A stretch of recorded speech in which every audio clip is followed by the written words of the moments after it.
शेतकरी बंधूंनो, आपल्या सर्वांना अवगत आहे की मागील दशकामध्ये बदलत्या हवामानानुसार आपल्या पावसावर फार मोठा परिणाम झालेला आहे। पावसाचं स्वरूप हे पूर्णपणे बदललेलं आहे। पावसाची तीव्रता, पावसाचं वितरण व पडणारा पाऊस यामध्ये फार तफावत आढळत आहे।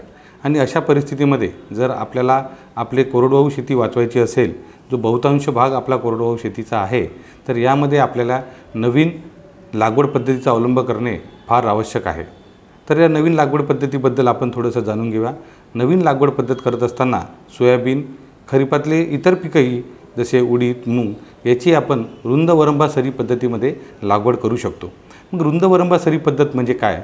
रुंद वरंबा सरी पद्धत म्हणजे 4 तास पिकांचे पेरल्यानंतर दोन्ही साईडनी एक फुटाच्या सऱ्या त्याच्यामध्ये आपल्याला सोडायचा आहे। आणि या तंत्रज्ञानाचा जर अवलंब केला तर आपल्याला या तंत्रज्ञानामध्ये असं दिसून आलेलं आहे की जो पावसाचा पडणारा पाऊस आहे तो सऱ्यामध्ये मुरतो आणि ज्यावेळेस पावसाचा खंड पडतो त्यावेळेस या मुरलेल्या पाण्याचं त्या पिकांना त्याची मदत होते। दुसरं, आपण एक 4-5 वर्षाचा अनुभव जर घेतला आहे यवतमाळ जिल्ह्यातील पावसाचा, तर आपल्याला अतिरिक्त पाऊस या वर्षामध्ये उपलब्ध झालेला आहे आणि याच्यामुळे आपली बरीचशी पिकं खराब झालेली आहेत। पण ज्या शेतकऱ्यांनी व जिथे आपण या तंत्रज्ञानाचा वापर केला तिथे असं आढळून आलं की या सऱ्यांद्वारे ते जास्त झालेलं पाणी शेताच्या बाहेर निघण्यास मदत झालेली आहे।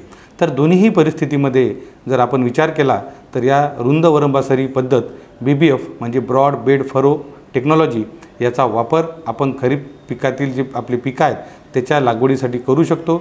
याच्यामध्ये जेव्हा पावसाचा खंड पडतो त्यावेळेस पिकांना त्या जमिनीमध्ये असलेली ओल मिळते किंवा जास्त पाऊस जर झाला तर हे जास्त झालेलं पाणी या सऱ्यांद्वारे बाहेर निघते।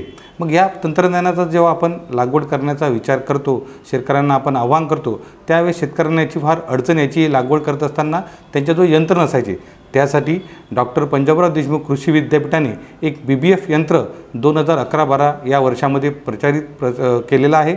आणि या यंत्राद्वारे आपण BBF पद्धतीने सोयाबीन पिकाची व इतर खरीप पिकांच्या लागवडी चांगल्या प्रकारे याच्यामध्ये करू शकतो।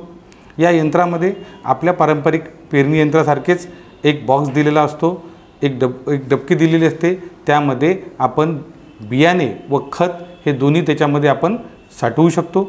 दुसरं, या BBF यंत्राचं एक वैशिष्ट्य आहे की यामध्ये सरसकट बी सोडत न चालता याच्यामध्ये चकत्या दिलेल्या आहे। आपल्याला माहीत आहे, आपल्या सर्वांचा अनुभव आहे, जर आपण एकसारखं टोकन पद्धतीने बी लावलं तर आपल्या उत्पादनात वाढ होते। तर या पेरणी यंत्राचं ते सुद्धा एक वैशिष्ट्य आहे की याच्यामध्ये आपण जेव्हा पेरणी करतो, जेव्हा टोकन करतो त्यावेळेस चकत्या एक सोयाबीनचं बी घेतं आणि एक सोडत जातं, म्हणजे एकसारखी टोकन पद्धतीने याच्यात लागवड होते। इतकं चांगलं तंत्रज्ञान, इतकं चांगलं यंत्र हे BBF यंत्र आपल्याला उपलब्ध आहे। आणि मग टोकन पद्धतीने लागवड केल्यामुळे काय होते की बियाण्यांची संख्या एकसारखी राहते। दुसरं, या तंत्रज्ञानाचं वैशिष्ट्य जर सांगायला गेलो तर याच्यामध्ये आपल्या बियाण्याची बचत होते, कारण की आपण 4 तासानंतर 2 सऱ्या सोडणार आहोत, त्याचा आपण मूलस्थानी संवर्धनासाठी वापर करणार आहोत किंवा अतिरिक्त पाणी बाहेर काढण्यासाठी वापर करणार आहोत। ज्यावेळेस हे आपण सऱ्या सोडतो त्यामुळे आपल्याला बियाण्याची संख्या, बियाणं पण आपल्याला कमी लागतं। म्हणजे जसं आपण पारंपरिक पद्धतीने जेव्हा सोयाबीनची लागवड करतो अशा वेळेस आपल्याला एकरी 70% उगवण क्षमता असताना एकरी 30 किलो बियाणं आपण त्याच्यामध्ये टाकतो, पण या पेरणी यंत्रामध्ये आपण बघतोय की 22 ते 24 किलोच आपल्याला बियाणं याच्यामध्ये लागतं। आणि ते जी जागा सुटते त्याच्यामुळे आपल्या बियाण्यामध्ये बचत होते आणि बियाण्यामुळे बचत झाला तर जो आपला खर्च आहे होणारा लागवडीवर त्याच्यामध्ये पण आपल्याला बचत करता येते। दुसरं, या पद्धतीचा एक फायदा असा आहे की ज्या सऱ्या सुटतात त्या सऱ्यांचं तर आपण पाण्याचं व्यवस्थापन करू शकतो, पण सोबतच या ज्या सुटलेल्या सऱ्या आहेत याच्यामध्ये हवा खेळती राहते, पीक हे बेडवर लागतं, त्याच्यामुळे मुळांना नेमकं तेवढं पाणी मिळतं आणि त्याच्यामुळे पिकांची जोमाने आणि जोराने वाढ होते। हे या तंत्रज्ञानाचं वैशिष्ट्य आहे। आपण बघितलं की सोयाबीन वाढीत आल्यानंतर आपल्याला फवारणी करायला फार अडचण होते, मजूर फवारणी करायसाठी तयार होत नाही। अशा परिस्थितीमध्ये या ज्या सुटलेल्या सऱ्या आहेत याच्यामध्ये आपण चांगल्या प्रकारे फवारणीसाठी या जागेचा वापर करू शकतो।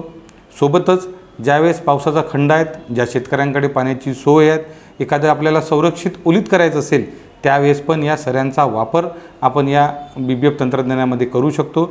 इतकं चांगलं हे तंत्रज्ञान आपल्या जो उपलब्ध आहे आणि या तंत्रज्ञानामुळे आपल्या पडणाऱ्या पावसाला आपण जागेवर थांबवू शकतो।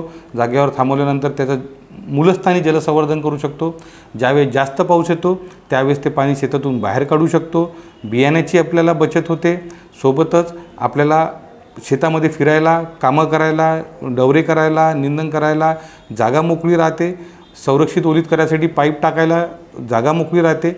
अशा सर्व गोष्टींचा विचार करता आपण बघितलेला आहे मागच्या 10 वर्षापासून शेतकरी जे याचा अवलंब करत आहेत, तर या पद्धतीमुळे त्यांच्या उत्पादनामध्ये 20 ते 30% वाढ झालेली आहे। तर माझं शेतकरी बंधूंना आव्हान राहील की या बदलत्या हवामानाच्या काळात पावसाची जी जोखीम आहे ती कमी करण्यासाठी आपल्या खरीप पिकाची लागवड आपण या रुंद वरंबा सरी पद्धतीने BBF यंत्राने करावी। आम्ही जेव्हा या शेतकऱ्यांना या तंत्रज्ञानाचा लागवड करण्यासाठी प्रवृत्त करतो किंवा त्यांना त्या सांगतो की या तंत्रज्ञानाबरोबर त्यांनी लागवड करावी, त्यावेळेस शेतकऱ्यांना अडचण येतात, ही यंत्र उपलब्ध होत नाही। तर आता आम्ही बघतोय की शेतकरी स्वतः एक शास्त्रज्ञ आहे। काही शेतकऱ्यांनी पारंपरिक पेरणी यंत्राच्या मधातली जी तास आहे, समजा 7 तासी आपलं पेरणी यंत्र आहे, तर मधातलं जे तास आहे ते मधातलं तासाला एखादी फाळ, एखादं नांगर जर आपण लावलं तर आपण पारंपरिक पेरणी यंत्राला सुद्धा BBF पद्धतीने लागवड करू शकतो। त्या पारंपरिक पेरणी यंत्राचे मधातली तास बंद केली तर इकडचे 3 तास आणि इकडचे 3 तास जेव्हा पेरणी यंत्र बांधावरनं फिरून येईल तेव्हा आपण 6 तासानंतर सऱ्या त्याच्यात आपण सोडू शकतो। म्हणजे दोन्ही परिस्थिती जर आपल्याला उद्भवली, पावसाचा खंड किंवा जास्त पाऊस, त्यावेळेस या सऱ्यांचा आपल्याला उपयोग त्याच्यातनं होईल आणि आपल्या उत्पादनामध्ये नक्कीच शेतकरी बंधूंनो ती पावसाची जी जोखीम आहे ती आपण काही अंशी कमी करण्यात आपल्याला या तंत्रज्ञानाद्वारे मदत होईल। तर मी सर्व शेतकरी बंधूंना आव्हान करतो की येणाऱ्या काळामध्ये BBF तंत्रज्ञानानेच आपल्या खरीप पिकाची लागवड करावी आणि आपलं कोरडवाहू शेतीला वरदान असलेले हे तंत्रज्ञान सर्वांनी वापरावे। धन्यवाद।